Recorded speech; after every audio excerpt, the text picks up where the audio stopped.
Good morning, everybody. Welcome to another episode of Coffee with Friends. Today we will be discussing, Amish preaching. It's going to be interesting. Before we get started, I'd like to remind our viewers and listeners that this live stream may discuss trauma of all sorts, to include all types of abuse. Viewers and listeners may find it unsettling and triggering. If this live stream causes you distress, please seek support from your trusted folks and qualified mental health professionals as needed. You may also cease listening until you are able to listen again. And as a reminder, the guests on our live streams reflect a diverse set of values, morals, and ethics that may not reflect the morals, values, and ethics of the Misfit Amish. With that being said, I'd like to welcome Lynda. Hi, Lynda. Good morning. Good morning. Good morning. Are you excited? You're excited? Yeah, I said, are you excited? I'm excited because I think it's interesting to think about Amish preaching and the way that it could be like, sometimes when we had preachers, like there was always certain preachers, like remember how you just like, you fell asleep to them. Did you ever have that? Right, where you fell asleep to certain preachers because they sort of have a sing-song voice but didn't have much emotion to what they were saying. It was like they were reciting a poem or something. So kind of like this. It's like, good morning, everybody. We are all gathered here today because of the beautifulness of this day, and we're coming together in like the name of. I can't even do it. I can't do it. I just can't. Well, you can't really do it. There's no copying it in English. It doesn't even sound similar. Like you have to do it in German to really understand. Do it in German. Do it in German. See if we can hear it. But you can't do it in German the way you do yours. You have to do it like the preachers that we don't like. Liebe Brüder und Schwestern, heute wir mal da versammelt, war ich noch immer da, dass mir ein Tag geben war der Bilder ha. Erst ich habe aber auch ins Bett geschreit, ich hab mir so schnell aufgeben können für die Hase Wille. Es war so ein Dribbel für Steh, fand ich die ganze Gemäh. Ich habe nicht gewusst, was ich sagen kann, und ich habe nicht gewusst, was ich echt geben kann. Aber endlich habe ich mich mal ein bisschen aufgegeben, nun habe ich noch ein bisschen paar Stunden schlafen. Ich weiß so schnell, was wir tun, ich weiß nicht, wo vorne gehen, ich weiß nicht, wo wir gucken, für mich aufgeben, für die Hase Wille. What? Oh my goodness. What? I would never be able to do that. Never. I would have like stuttered at the second word, I think. You would have stuttered? Oh, ich habe aber noch so viel etwas versäumt, ich weiß nicht even wie versäumt. Und ich weiß nicht, wie viel jedes Mal in die rauskommen nicht mehr, und sie müssen erst etwas für ihn nehmen mit sich. I mean, you weren't wrong that you said you wanted to be an Amish preacher. I had practice. I've had lots of practice. How? How did you have practice? I have to have a sip of my coffee. Okay, well, how did I have practice? Well, I practiced, but see, like those were the preachers. Like they would just put you to sleep. You'd just be sitting in church, eating, and jag var så YouTube app her så das immer hen sie etwas den Weg finde ich mir. Ja, ich habe tennis das Sinnes rauskommen, waren so ein schöner Tag ist der Haus gehört. Und es hat mir gemacht, bis die Dinge wie für ein Privilege es ist für durchstehen. Well, before we begin the preaching, we've totally Say what? You're cutting out right now. I said Oh, say it again. Before we begin the preaching, we need to sing the song first. You forgot. Well, for was soll ich schwätzen, Singer. Why should I talk about singing? Come on. Well, because So, we always sang first before we preached. That's why. yes, we did always sing first before we preach. Shall we begin? Or shall we talk about how the ministry filed in or first? Everybody showed up by a certain time, right? And if you didn't show up by a certain time, even though church didn't start until the top of the hour or whatever, it was like everybody, you were a spectacle. Well, it probably would be a good idea to explain the first part because, after all, we're talking about Amish preaching. And I think the reason we decided to talk about Amish preaching was because of people's question. There's like it seems to be people have different opinions about the Amish and how it's not a hierarchy or how the hierarchy works or something like that. Is that correct? Like, am I saying it Yeah. correctly? Like, that's what Yes. brought us here to this point? Yes. People do have differing opinions about hierarchy, and the point is that if you are not familiar with a group's structural authority, how can you even begin to recognize it even when you see it, especially when it's a decentralized authority, which is not exactly how when you look at secular society. Like, for example, let's talk about the military and the government for a second. If you look at our country, for example, you have the president, then you have the vice president, and so on and so forth. And there's a whole tier, like there's layers of structured hierarchy, overt authority. When you have decentralized leadership, it works differently. And trying to explain that to people who were not raised in it can feel really difficult and overwhelming at times. Because decentralized leadership doesn't mean that the same structure of authority doesn't exist. What it means is it exists on many different levels. Like, for example, you have the settlement structure, because every settlement has different rules. But then you have like the church districts within the settlement, and then even like added to that, like the father figure or the family, like they can add additional things to the Ordnungsbrief. Which also, by the way, you can't take away from UCMJ, but you can add to it. So anyway, so that's how we got here, because we were talking about the way that Amish preachers like walk in. So you have like usually every single Amish church I've ever went to, it has been this structure of like the bishop is the one who starts, from the barn usually, or from outside on a Sunday morning, starts going around, starts shaking hands with everybody. And then the ministry would actually give the holy kiss to some people, but not others, like to each other. But they wouldn't necessarily give it to every church member. Like that was never a thing. Like we just gave the ministry a handshake. Like we would be the girls sitting in standing in the wash house, not sitting in it, standing in the wash house or the basement, and we would all be lined up, and the ministry would come around, and first the bishop would come in, and they would usually go in the right order, like counterclockwise around the room, and they would shake hands with everybody to greet them. And then after that, the ministry would move to the kitchen, where the women folks and small children and other older girls, but not old enough to go with the girls yet, would be seated, and they would go around and shake their hands too. And then the ministry would go in the living room and sit down, but it was the bishop, the ministers, and the deacon.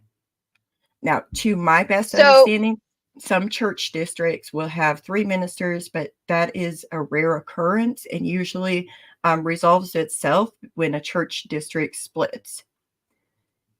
So I have a before you go into that part, I have a question about the districts that didn't have the bishop, because not every district had a bishop. So who was supposed to go first then if there was no bishop? If There was 3 ministers and a deacon. How did they know who was supposed to go first? Well,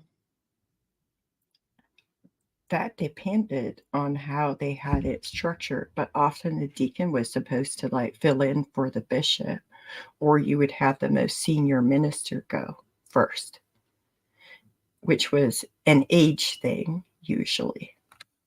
Well, wasn't it ordained? Like, I know in our districts, maybe not in the ones that you were at, in the districts I remember, it was the one who was the oldest, longest ordained. It didn't necessarily go by age. Yeah. Thank you for clarifying that. Because it could be a 22-year-old, and if he was ordained before a 50-year-old, he would still go first because he was the longest ordained. Yep. So their seniority and the position gave them more authority. Yep. Is what Lynda is trying to say. Yes. But also like some churches, typically more like New Order churches, which we would have called like NRA Amish, right? Yeah. Would you have looked at them as like really since he really Dutch? Isn't that really Dutch? Isn't that really Amish? So that's what NRA means, is not really Amish. When we say, well, they're NRA Amish, that's kind of what we mean. There's plenty of them around, you know. They like to speak for the majority of the Amish too. But they're a different flavor of Amish, and it makes it interesting to hear that. Like, you know, like we didn't have that. So one of our listeners says, I feel like we're all together for a play date and are setting the rules so everyone is on the same page before we play church. Well, thank you for coming to church today. Yeah, you know, I'm gonna tell you about like the other type of preacher. So first, like we would do all of that, and then all the men and boys, the men would file in, and then after the men were all seated, the girls would file in. Now, in some churches, the girls will sit in the kitchen in front of the women, and in other churches, the girls will sit in the living room behind the men, because the men typically sit there and they have a split right in the center where they face each other. And in the kitchen, the women just all face one way. And then like the girls would go in and they would sit on the back of one side of the men, and then the boys would file in last and they would file in on the other side of the men. And I think actually that some of the churches that I lived in, they didn't always have that split for the men. It just depended on how they set up the benches always. It was weird. And what kind of space they had, you know, how the house was laid out. Sometimes they just had to set the benches according to the layout of the house too.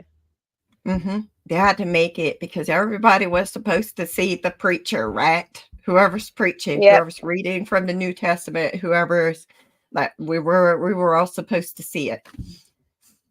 We were supposed to. I rarely remember an occasion where I wasn't able to see the preacher, because we were supposed to be able to see the preacher. And so then, like, once everybody was seated, you know, we would have singing, and it would always start with the same song. Do you remember how it went, Lynn? Wait. Did it? No, wait, you guys always started with Loblied? Do we start with Loblied? No, I thought it was like somebody picked one of the men that was not a minister would pick a song, and we would start with that one. Did we start with that? And then the second song was Loblied. I thought it was a Loblied. And then, well, I'm just saying from where I come from. Maybe your church did it different, but maybe I'm remembering wrong. Well, what we would do is the men would pick one in the morning, right? Somebody would pick one. Whoever said it first was the one that got to sing. It was no set order who's going to sing the first song. It was just whoever picked a song first and said it would start the song, would be the lead in that song, and would sing it. And then the second song was lead. And then if the ministers, for whatever reason, if they still weren't down from the upstairs, sometimes they had saha, things to discuss that took a lot longer. So when the lead was done, they still weren't downstairs. A second person, again, a random person would pick a song, and we would sing that song. And if we sang 2 or 3 verses from that song and they still weren't down, then we would just continue singing until the ministers came down. That's how I remember it. I think but you it was might be always right, the actually, second but song was the yeah, I think we might have sang it the second song too. Like, I just don't remember enough, so I don't want to say one way or the other. I just remember singing Das Loblied at every church service, like every church service. I even remember what page I went to it this morning. Oh I my remember what God. page, and just for the viewers, this is my original songbook, and I did the decoration. We had a German. We would put our signatures in the book if it was yours. This was given to me by my parents as a Christmas gift. Oh my God. By the way. Yeah, these are the sorts of Christmas gifts that we got. It was always some type of Liederbuch or something. This was a Christmas gift. What do you have? Oh, yep, I have that one too. Let me dig it out. Yep, I have that one too. New Testament. Oh my. It's not a full Bible. This is what we had for our Bible. It's not a full Bible, and it's entirely written in German. High German. Written in German. This is what you were allowed to read. I wasn't allowed to read the Bible, by the way. Yeah. So anyways, do you remember how the Slope Beach started? I'm just saying, because like everybody should know this. If you were ever Amish, you should know this song. I mean, I'm gonna let you start it because I know you can start it better than I can, but I can easily sing with you. Okay, but you gotta like announce the page number right. 770. I'm sorry.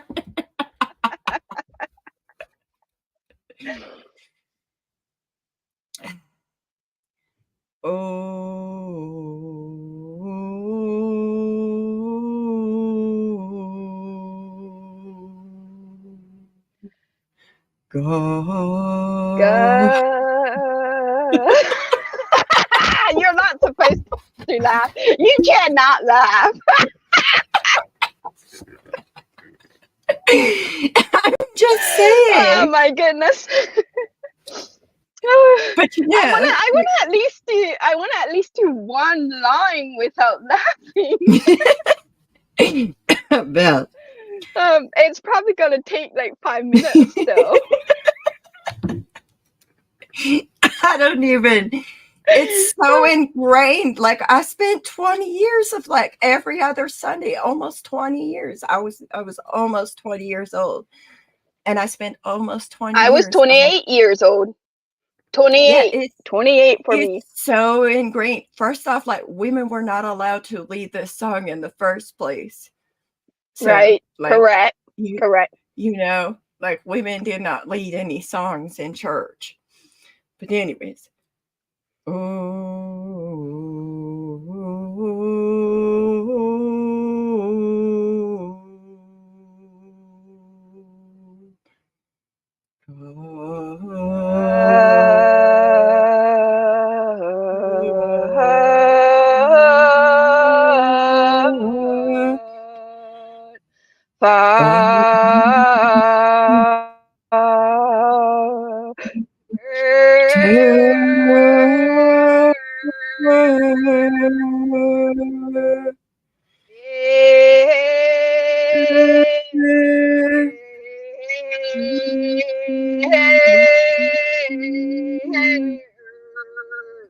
Lo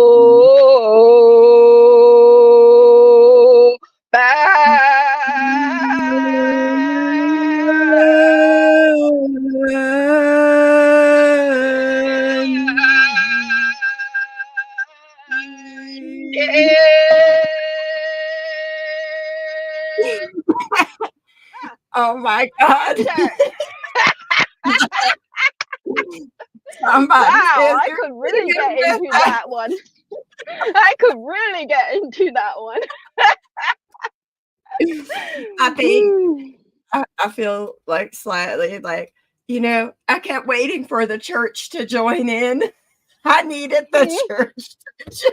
And it's not the same if we're like on a, like we aren't sitting together, so the vibration wasn't there. Like it's just not the same to do it on a live with you and me. Like our voices didn't blend together. But really, that makes me want to like sit down with a group of all of you former Amish people and sing the song. I think that could be really fun. Hey, I'm going to Philly this week, so maybe we will. Maybe we will. Just Well, there's or that, but there's a lot of other things gonna be going on. So I don't know. I don't know either. I don't. But anyways, so um, so like this, it would take like 20 minutes to like actually sing like this song, like because of like how slow it sang. And it also, when I went to a Catholic church service, like I was reminded of that, like the Amish church singing, just by the way they have their chanting, and you don't understand it. Like it's yeah. So anyways, Yeah. so once they got started, was I it like this? adjusted my. You adjusted your camera? Yay. So I once had they to got move my started, phone because the lighting was starting to blare and now I have to hold it, so I don't know how that's gonna go. But go ahead. What were you saying? oh, I was saying that wasn't it like once they got to like the second verse of the first song or something, the You're ministry would breaking get up. up. I'm breaking up. You're not breaking up. Is it me? Is it Mark? Okay. Maybe it is. All right. This works better. It just has a lighting streak there, but that's okay. It's gonna be all right.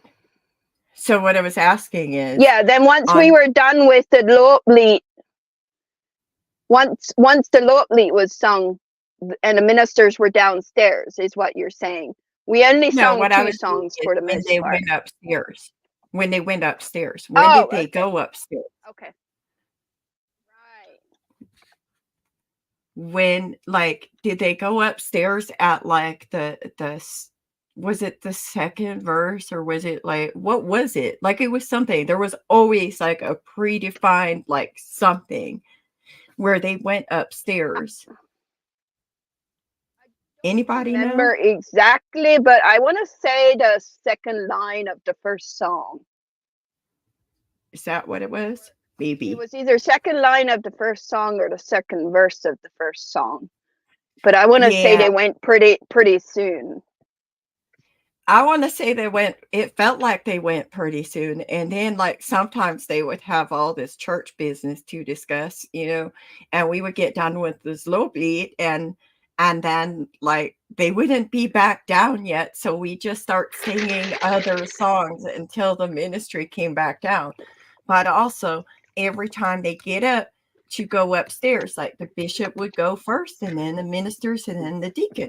And when they came back downstairs, it was also the bishop, and then the ministers, and then the deacon. Like there was like a preset, I think, order to the way that they came down and walked around. Like the ministry walked around in a way that showed like their authority structure, I would say. Yeah. Because like you were saying, like if someone has 20 years seniority in the position, somebody with like 1 year in the position doesn't have the same authority as somebody with 20 years. Right. Yeah. Anyways, one of our listeners also feels like it was the second verse. I feel like it was the second verse, but I could be wrong. I don't know. Yeah. Like, Well, yeah, and if you really think about it, as long as it takes to sing those slow verses, like it takes a long time to sing 2 lines of the song. So if they would have waited till the second verse of the song, there's a lot of time that would have gone by.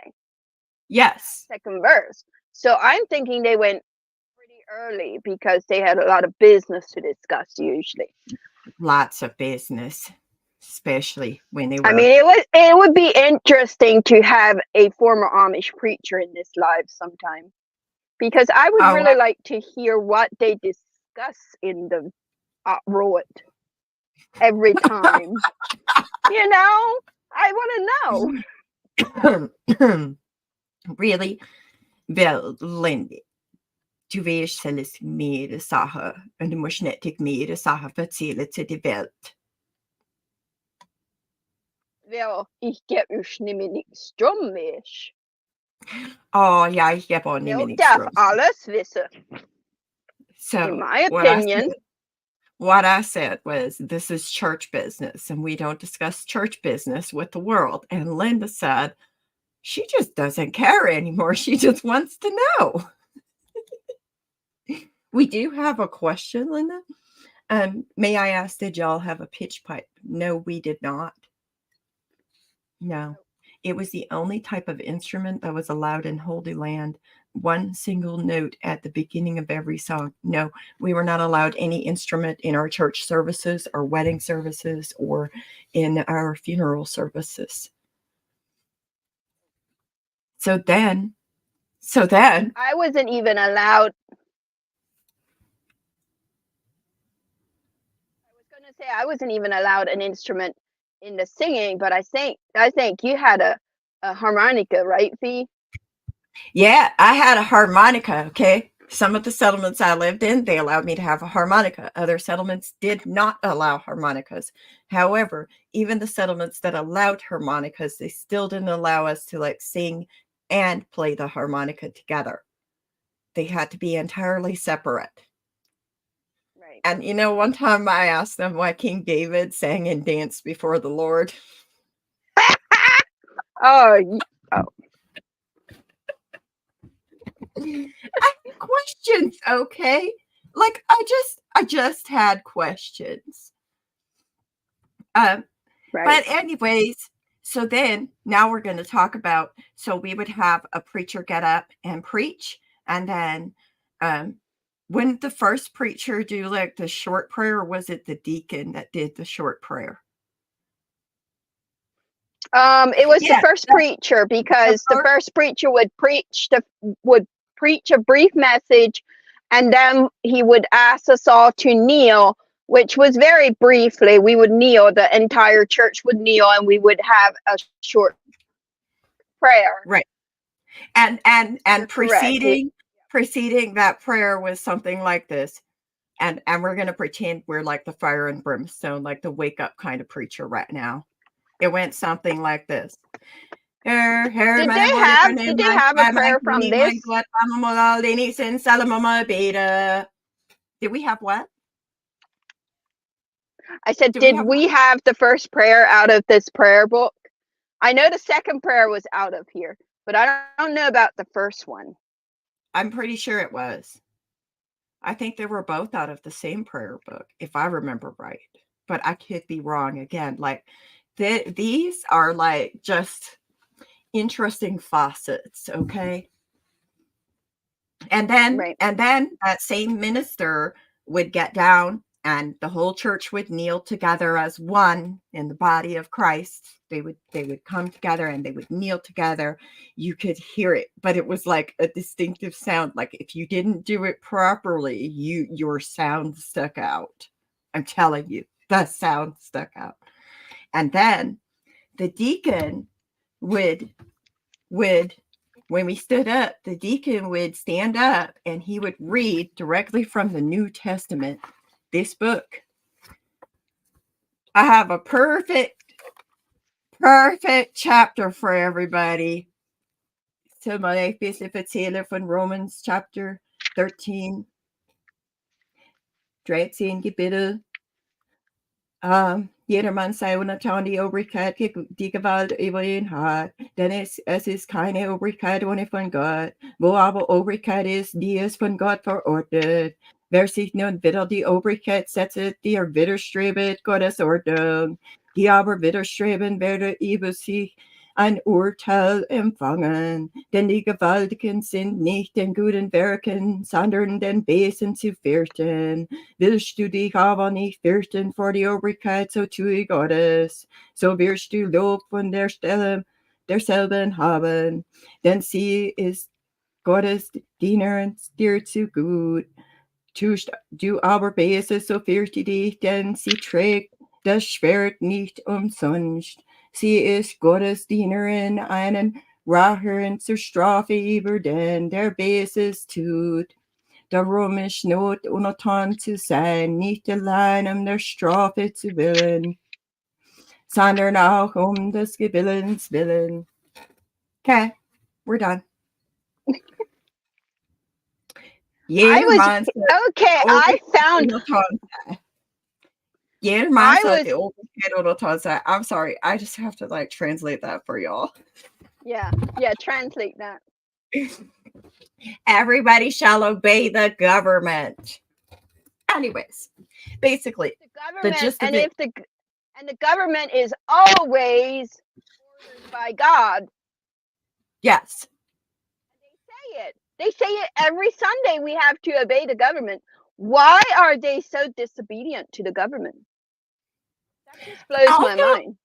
Also, it goes on to say that, like, you know, and this is another passage of the New Testament that I got in trouble for, okay? Because I was like, wait, what? Because it goes on to say that, like, you know, if you do good, you have nothing to fear from the government. So,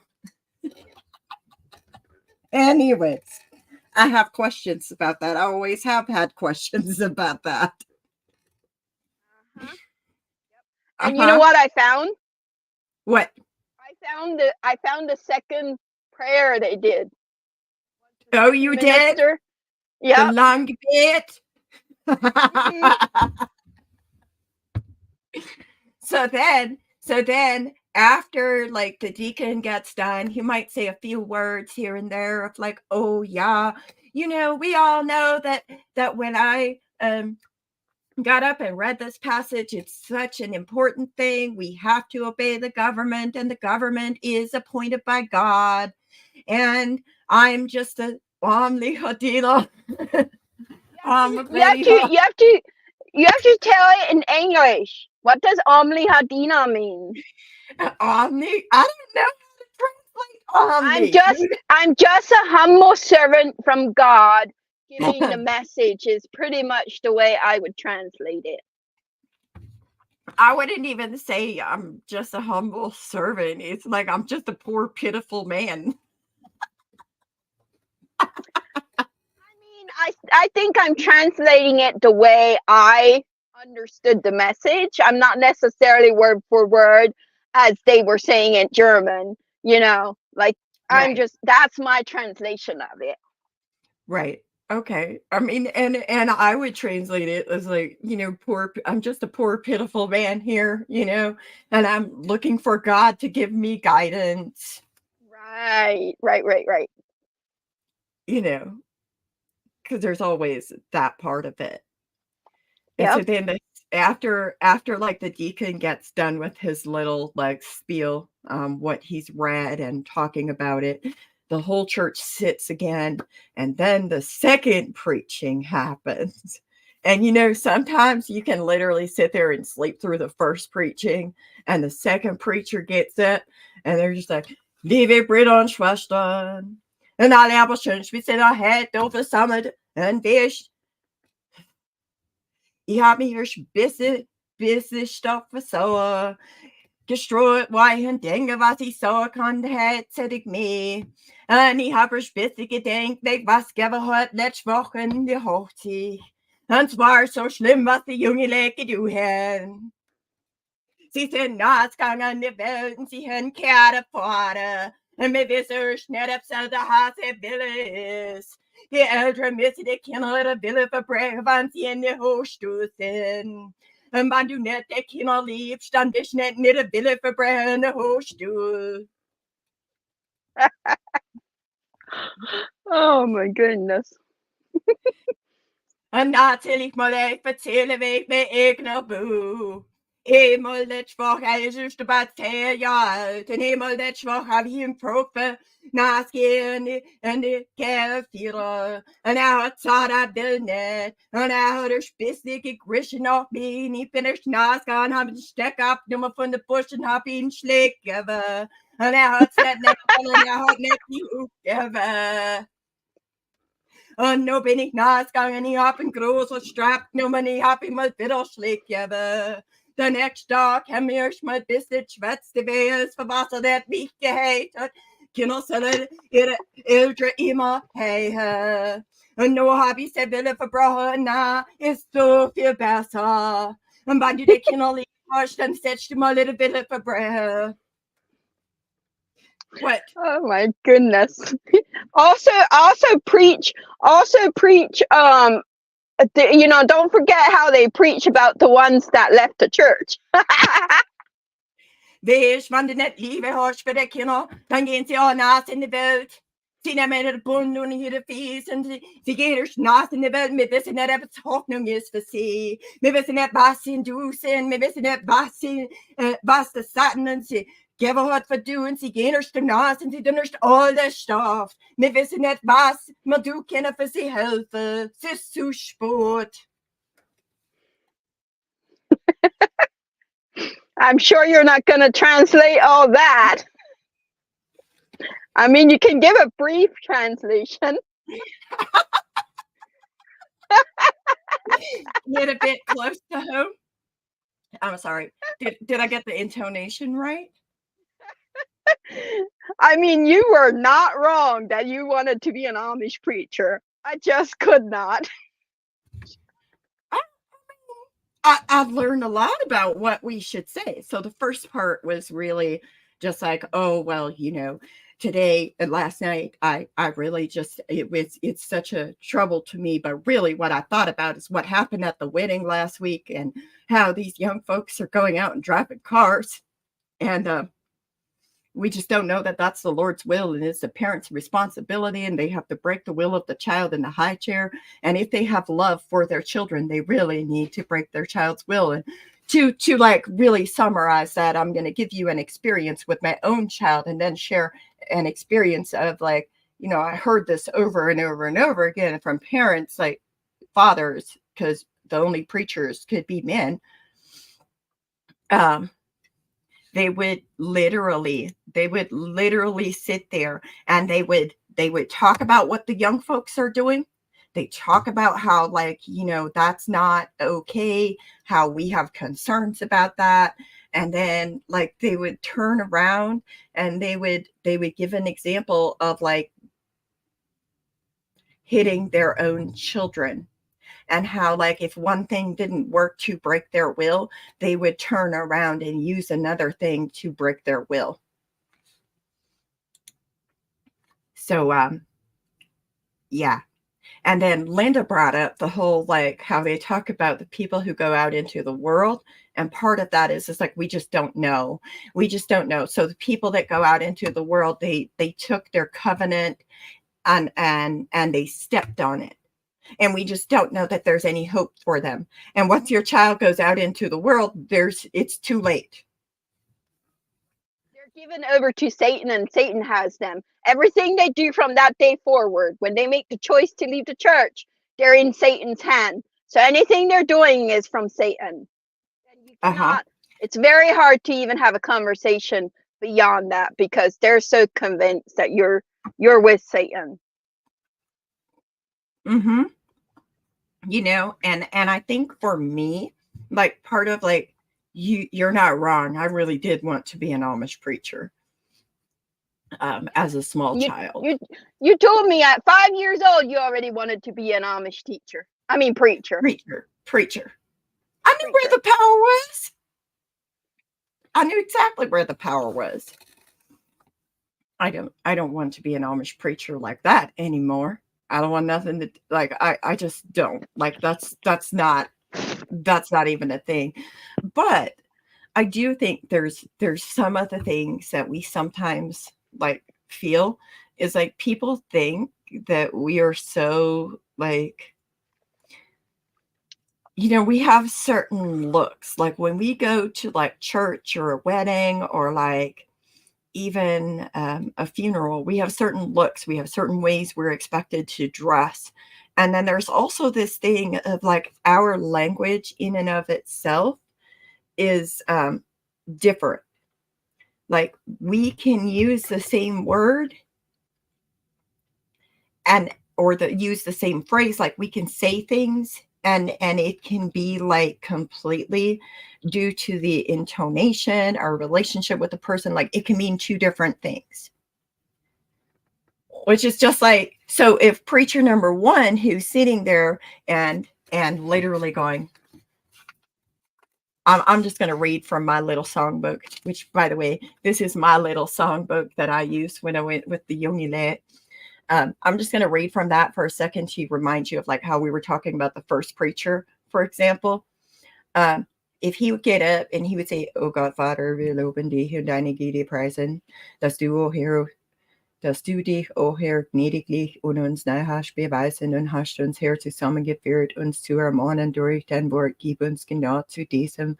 Like if he got up and said those same things in that same tone of voice, it would have a different type of meaning and it would hit differently.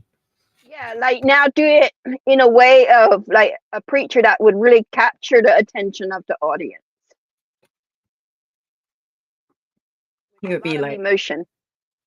"Oh Gott, Vater, wir loben dich und deine Güte preisen, dass du dich, o Herr, gnädiglich und uns nahe hast beweisen und hast uns her zusammengeführt, uns zu ermahnen durch dein Wort. Gib uns genau zu diesem." Yeah, a lot more emotion, like a lot more emphasis. You could tell when they were paying attention, when they really meant what they were saying, things like that. It's sort of similar to a motivational speaker versus a speaker that doesn't really have the gifts of being a motivational speaker. But also, like, culturally, we express ourselves differently. Yep.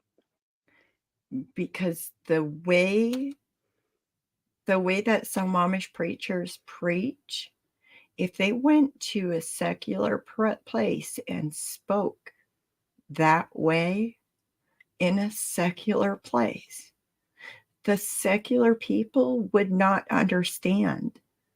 And they might even say this person is very angry. But we never saw that as being angry. We saw that as being passionate. Right. And then we get as them being caring. We saw that as them considering what they're saying. How they talk matters. Mm-hmm. But because they care so deeply, it comes out. We would have preachers who would get up and cry in front of the congregation too. And shake. Remember the one I was talking to you that shook so much that the entire house was like the floor was shaking?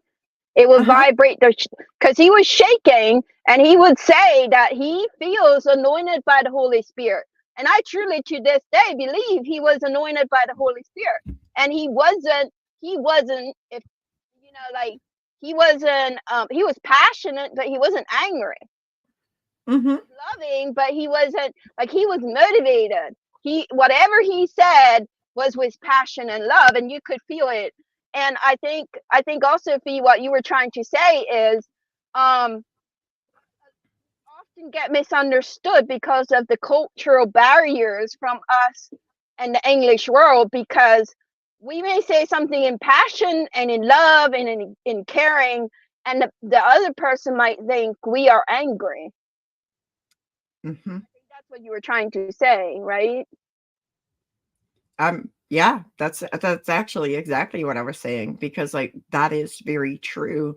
I truly do believe that like in some of the places that I have spoken, if there was an Amish preacher or bishop or deacon or whoever that got up and spoke with that kind of passion, that people would crucify them for being angry, when it has nothing to do with being angry, and it has everything to do with how we were conditioned. There's a time, there's a place, everything. There's a time and a place for everything.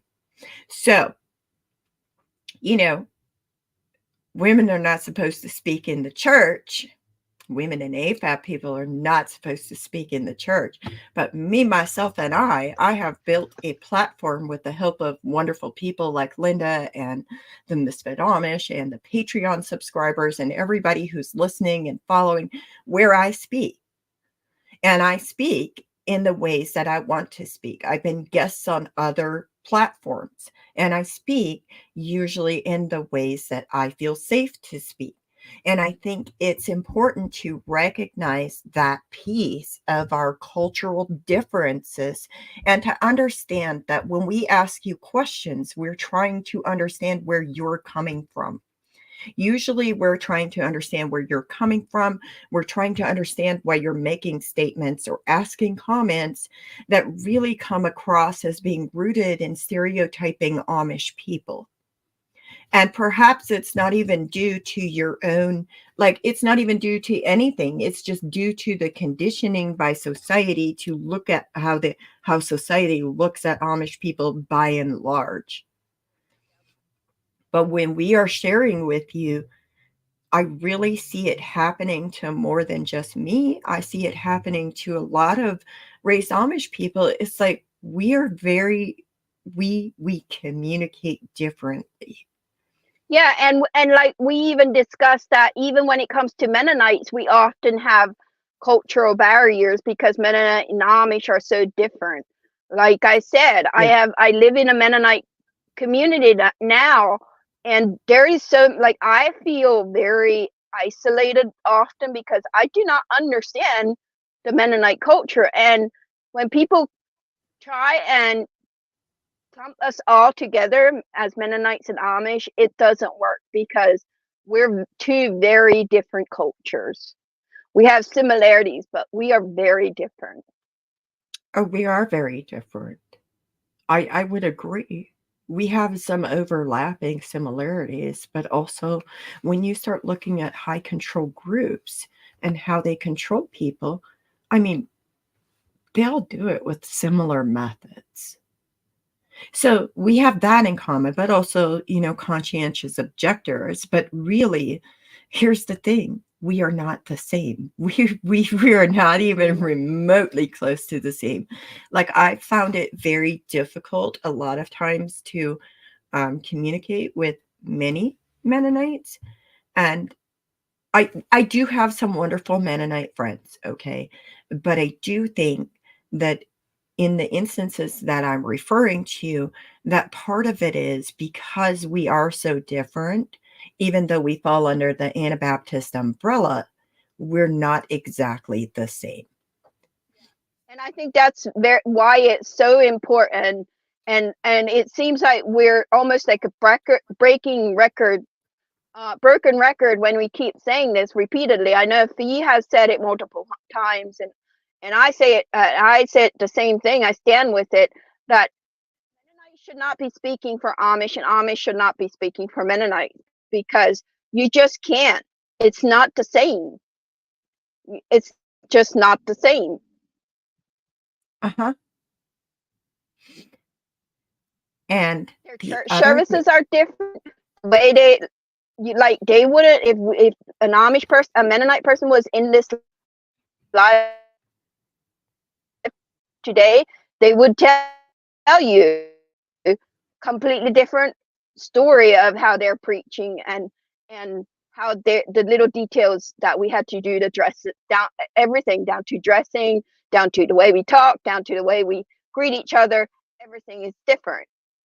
Well, and also, like, did Mennonites wear white starch lawn aprons and capes to church every 2 weeks like we did? Because we wore like the white starch lawn aprons and capes to church. But like also, like if a woman was pregnant, she might wear a different, like a colored apron that matched her dress sometimes. Like when she was further along in that family way, like, right? You know what I'm talking about. Well, we never did because we always had the same dress code. So if the woman was pregnant, there was no difference. Like she wouldn't make her clothing different or anything.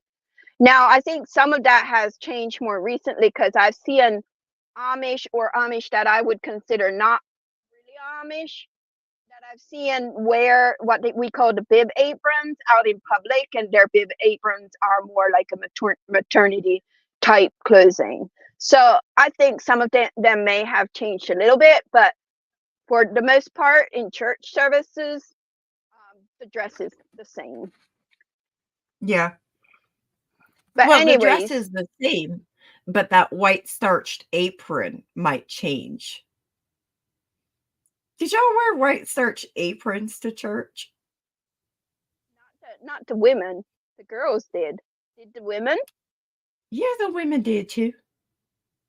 In some of the Once you settlements I were lived in. once you were married in my community, once you were married, you didn't have to do that. That was one of the greatest things of being married, to be honest. You didn't have to iron the white aprons anymore. I'm pretty sure now I'm questioning myself though, but I'm pretty sure the women did. I still have nightmares to this day with those aprons. I recently had a dream where I was at a Amish dry goods store. We called them dry goods store. It was where Yep. where we would get all our materials and stuff.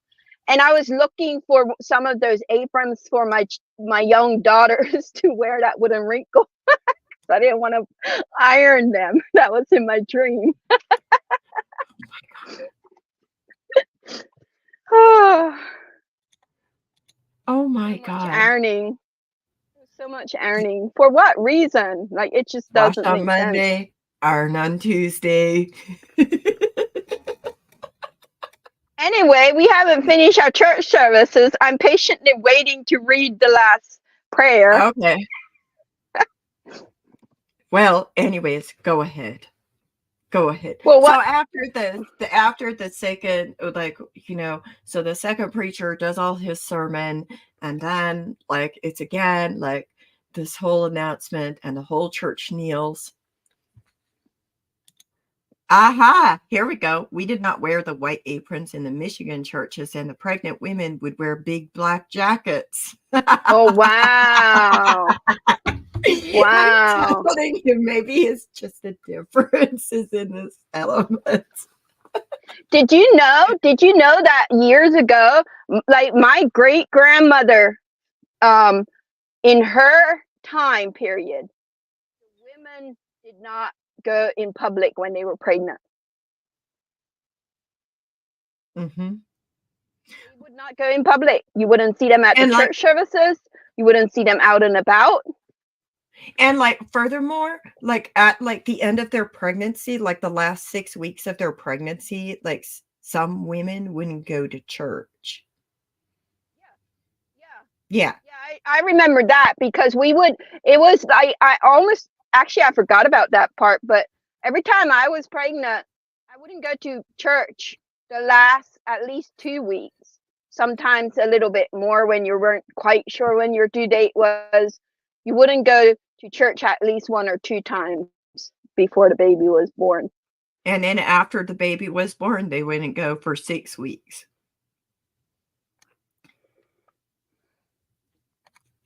Ooh, Lynda's froze. Are you still there?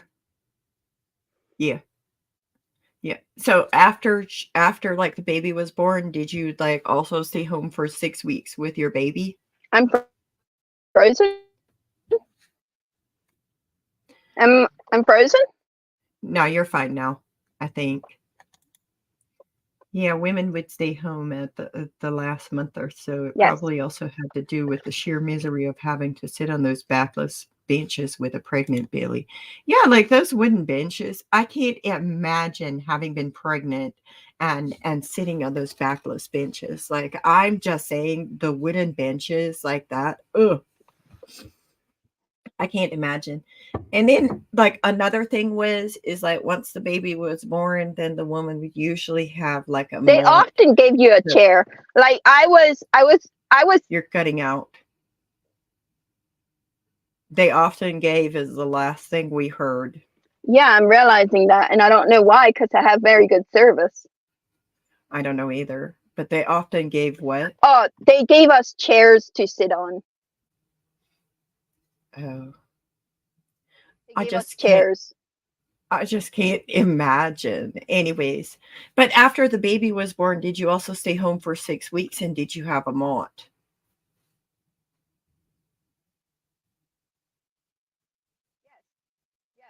I didn't. Yeah. I wouldn't work it. I wasn't allowed to do anything for 6 weeks. Yeah. Okay. So anyways, so there's that whole thing. And now we're going to go back to this whole like second preacher thing. The second preacher, then we have the long prayer. And with this prayer, like sometimes I fell asleep with this prayer, but Lynda's going to like take one for the team and like read part of it to us at least. Let's hear it. Well, this is how it started, and I'm not going to do the whole thing, of course. Oh, Herr Gott vom Herz hier, lieber himmlischer Vater, wir danken dir, dass du uns nicht allein zu diesem zeitlichen Leben erschaffen, sondern auch nach deiner unvermeidlichen Gnade schon von Gewissenheit her zu den himmlischen und ewigen Leben erwählen und uns dasselbe durch deinen lieben Sohn Jesus Christen erworben und bereitet hast. Sounds about right.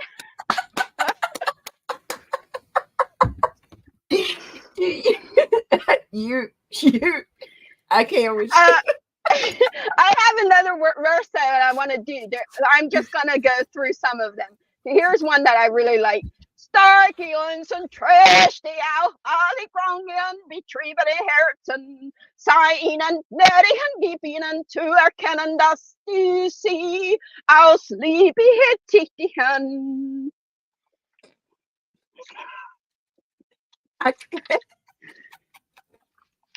You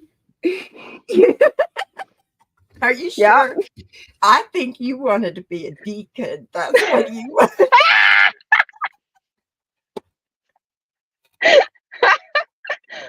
Oh my goodness. Oh my goodness. And as a reminder, women were not allowed to participate in any of this. This was all done by men, all led by men. What we were allowed to do is we were allowed to get on our knees and pray. And you know what else? Not only were we allowed to get on our knees and pray, we were allowed to sing to help us get that right message from the preaching.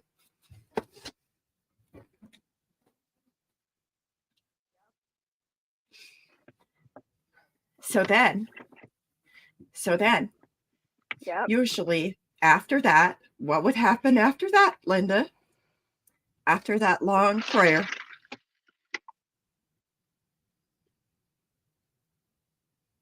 Well, we would get up and then they would continue, the minister would continue with a couple more verses and everybody bends their knees in unity and we sit down and we sing the last song together. And then after the last song, and here's a key thing that I feel is important to note that Mennonites don't do, at least not the Mennonites that I know, that we would always, after the last song, all the women would prepare a meal and everybody would fellowship afterwards together. It was very uncommon and very like looked down. You were looked down upon if you left the church services before eating. Even the young folks, but I know a lot of young folks did that. However, it wasn't really a good idea to leave the church services before you fellowship and before you had the meal. And that But lasted also, well into 1, 2 o'clock in the afternoon. and Go also, ahead. the announcement. We always had an announcement somewhere that was like, um, when we're done Where the singing, next church services would be. yeah, when the next church services, where the next, like, in 2 weeks, we will gather at Lynda's house for church, Lord willing. And also, after the And last song is sung, had we need tightness. everybody who's not baptized to give the church space. Yeah. Yeah, Say but what? also the ministers did tightness, or what was it called? Yeah, Tightness. they did. Yeah. Yeah. Where they each gave their opinions about the message that was spoken. And it wasn't uncommon if somebody disapproved sometimes of the message that was spoken.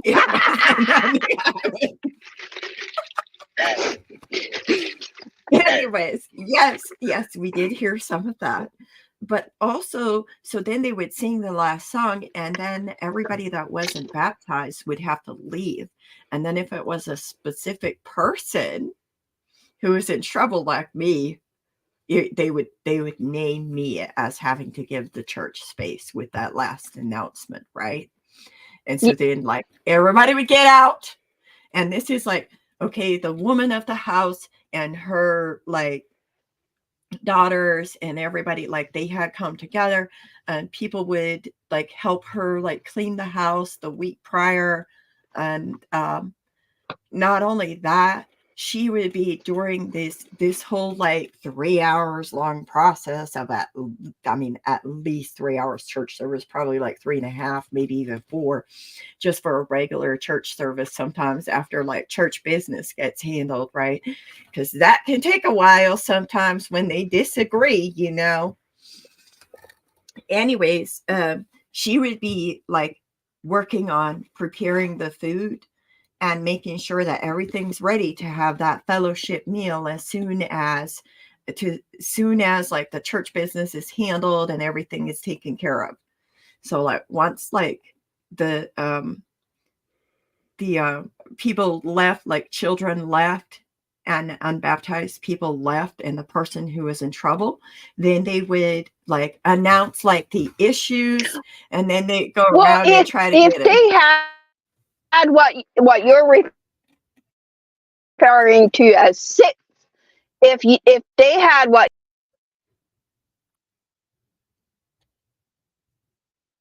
You're cutting out. If they had Stillhocker. Hello? I wasn't saying anything. Oh, if they had Stillhocker, then what? Sitzme. When it was Sitzme, everybody had to come in then. Even if they were preparing the food, if they were members of the church, all members had to come in. Yeah. If you did not attend Sitzme, then you might get in trouble. Like, you had to attend, and you had to give your vote in agreement. If you did not do that, you might get kicked out of the church. Yeah. So that's where, like, the woman of the house had spent, like, hours before, like, preparing for this, because we had soup that we would cook and serve, like bubbly soup and all of that, like, like, we had soup that we would serve. So, like, they had spent all this time, like, preparing, but they still had to come in for that.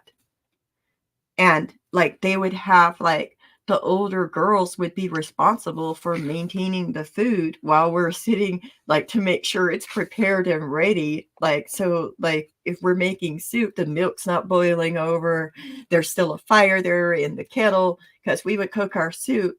I don't know how y'all did it, but we would cook our soup in a 30-gallon kettle in the basement under a wood fire. See, we didn't have soup.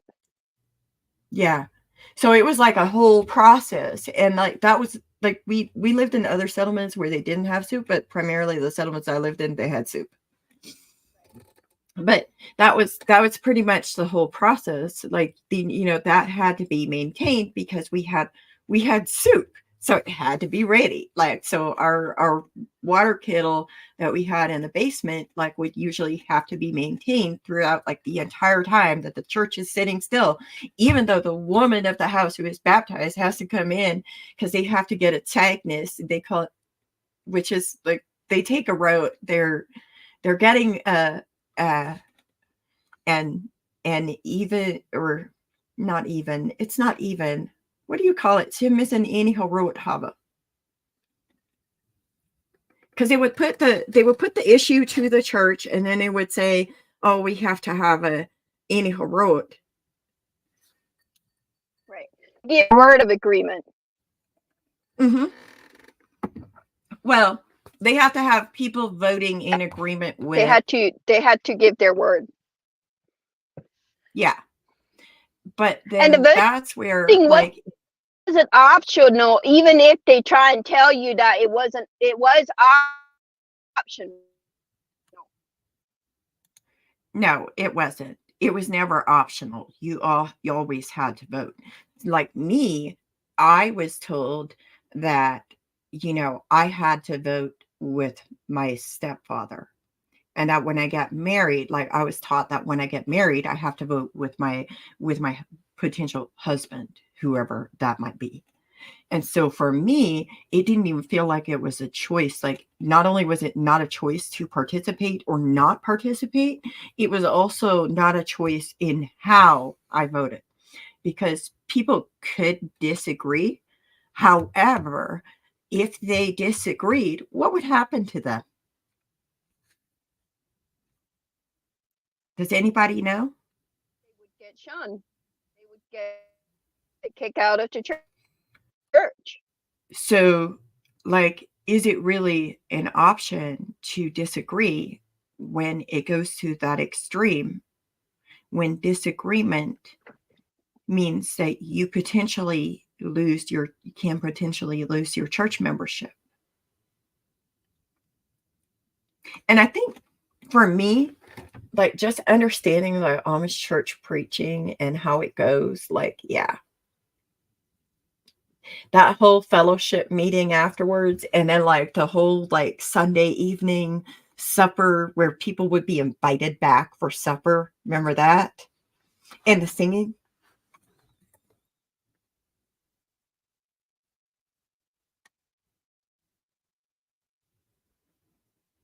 No?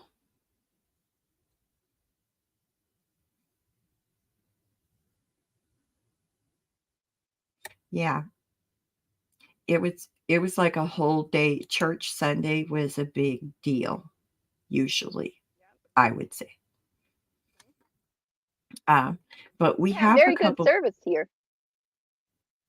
Yeah, we have a couple of things. One person asked, "Can we talk about åtningsme or grossme, because those were rough, especially as kids?" I don't quite have time to get into that, but you're welcome to be a guest and come talk about åtnings or grossme.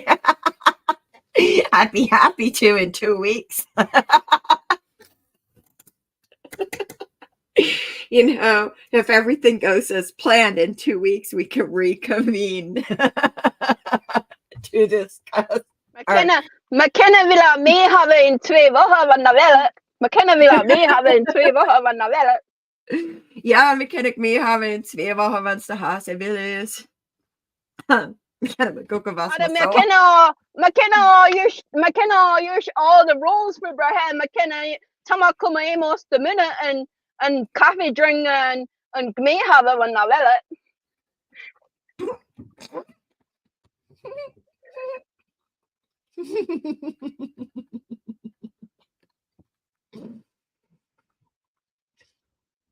But I think, like, it's interesting to have this conversation, because it's also, like, culturally, where do we get our ideas from? How do we understand ourselves if we're embodied in this idea of, like, all anger is bad? But when we are culturally conditioned that there's a time and place for everything, and that, when we speak freely, this is how we speak. Right. But then we get crucified for that from other cultures because they simply don't understand us. Right. Yep. Yep. It's just so much. And like even to get this whole box of German books this morning, I'm just like, whew. Well, so There's so much of us that is always a part of us, no matter what. we can sing a soggy Gute Nacht because that's like, I don't know about y'all, but for us, like on Sunday nights when we had the singings, that was always the last song at our singings was "I Soggy Gute Nacht." Did y'all ever sing that?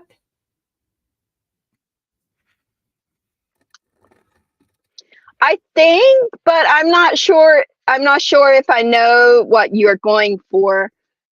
We didn't sing it every Sunday.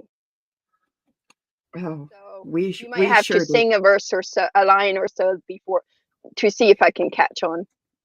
I Soggy Gute Nacht, Bethlehem, Bethlehem. Der irdischen Pracht Bethlehem, verlasse die Welt und schwinget die Seele ins himmlische Zelt Bethlehem.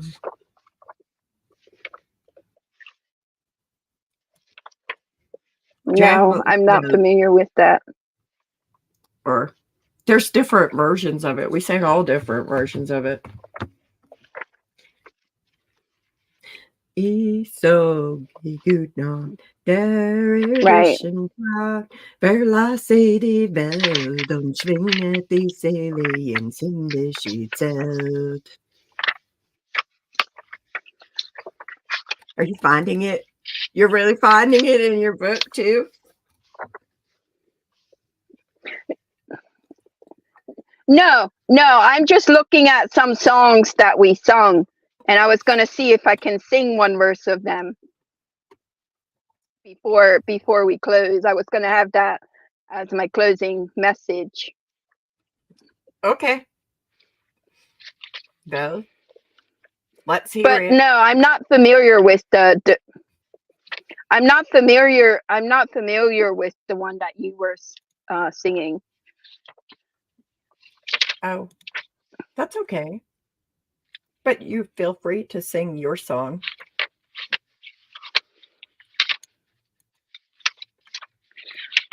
You have to give me a minute because I don't have a song. I was just looking through the book and I'm just like, dang, it's been so long I've been here that I don't even know if I remember which of the songs we sung. Can I give you a page number for your little songbook? Yeah, for the brown one. This one.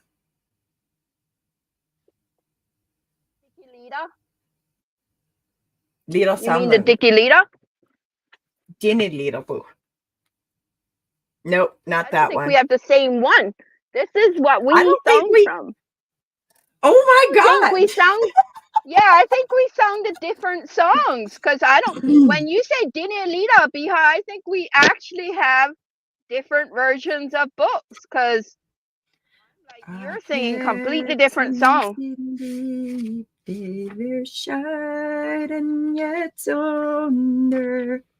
Yeah. Yeah, there's so many songs. But anyways, like that's not even the point. The point is like we have different tools that are used and different ways of, I don't know, expressing ourselves. And also some of it was pretty obvious. What's up, Lynda? You got something? I have one. Do you remember do you remember Demütig die Schönste? Yes. It's page 199, isn't it? It's the same page in this book. I have that one I can sing. See that mine is 149. 149. 149. 149 So you have a different book, but yeah, we have the same song. Yeah, we have the same song.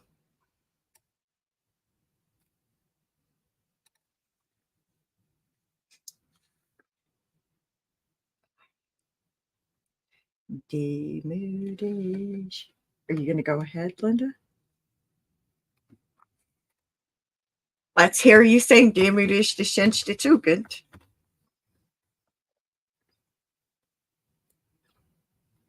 Breaking up. You're breaking up. Okay. Demudish de Schenchte Tugend. Allergrist and reminisce, play and see, no Silben, die zu großen Glicker haben, sich mehr aus golden Gold und was herrlich in der Welt. Oh my God. You don't even sing it the same. I know. Like you same songs that you were singing. A couple pages over, there's another one that used to be one of my favorite, which is called Meinem Jason will ich lieben. We knew no.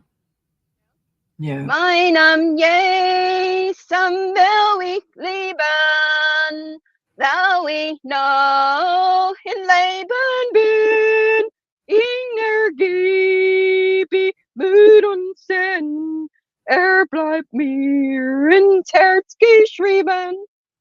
I don't think that's the right tune. But yeah, there's a lot of songs. I have to go through them, and yeah, some of them I forgot to tune. But we would often use the tunes that I've noticed. We would often use the same as in English hymns. We would use those tunes in German hymns when we sang them in German. Interesting. Like Bedenke Mensch das Ende, the tune of 20 Froggies. Well, that's not even a hymn, but a song that we used to sing in school was 20 Froggies. And that tune goes to Diminish the Shanshatugan, and that's like it's such a sick brain twister. I can't. I'm sorry. Well, in a cavern by a canyon. You know that song called Nope. Clementine? Oh my goodness, that used to be one of my favorites. And then, like, listen to yes! this. Okay, we're like just keeping going, but I really gotta go because I got stuff to take care of. But I am gonna say this. There were songs that we sang that to. Clementine. We would sing the tune of Clementine to our German songs. Anyways, there were also songs that our ministry would preach against and that our parents would tell us Clementine song, because that used to be my favorite. Yeah. But it's that time. Do you have any parting messages for anybody, B? Yeah. Do you have anything else you would like to share, Lynda?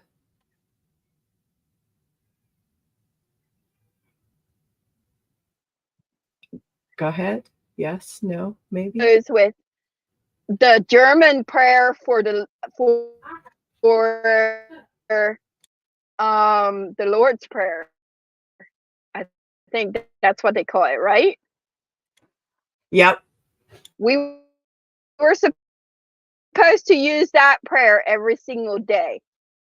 And one time when I nearly got kidnapped, my mom said, and we came home, we're going to pray the Lord's Prayer, so I'm going to be fine today.